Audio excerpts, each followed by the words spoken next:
Good morning, good afternoon, good evening, and good night. My name is Savannah Playford, the Director of Youth Ministry at Dixon United Methodist Church. Whenever you are watching this, welcome to today's daily devotion. Romans 12, verses 1 through 2 says this: Living sacrifice and transformed lives. So, brothers and sisters, because of God's mercy, I encourage you to represent your bodies as a living sacrifice that is holy and pleasing to God.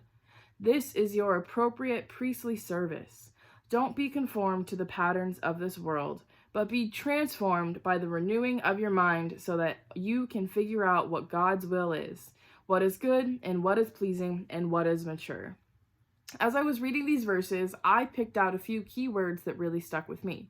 The biggest key word that I wanted to focus on today is holy. What does it mean to be holy? As I was looking up how to respond to this question, I of course started with a simple Google search of the word holy. The first thing that popped up was a Justin Bieber song, Holy, and here are some of the lyrics. That the way you hold me, hold me, hold me, hold me, feels so holy, holy, holy, holy. On God, running to the altar like a track star, can't wait another second because the way you hold me, hold me, hold me, hold me, feels so holy.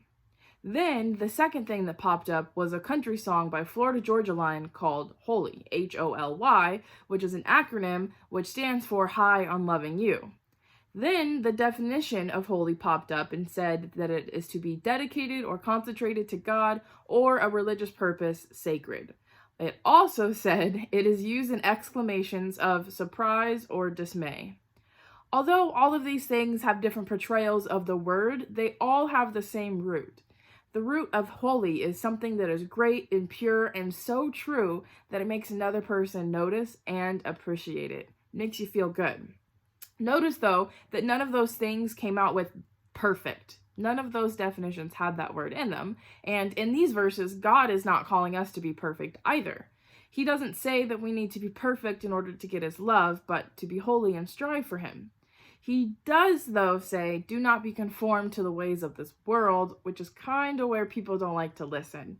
He is saying here to not follow along with the ways of the world by getting sucked into politics and money, drama, or anything else that would be unpleasing to God, which, if we're being honest, is so easy to do.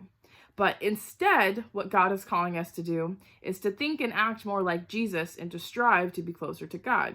So, for example, instead of complaining that we are stuck at a red light, we should thank God that we have a car. Or instead of complaining that you don't like the food in front of you, you should thank those who made it for you. And instead of complaining about the rules of the Bible or what God is saying in these verses, we should be thankful that Jesus died on the cross for us. We should be more holy and we should strive to be transformed and let God transform our heart and our lives.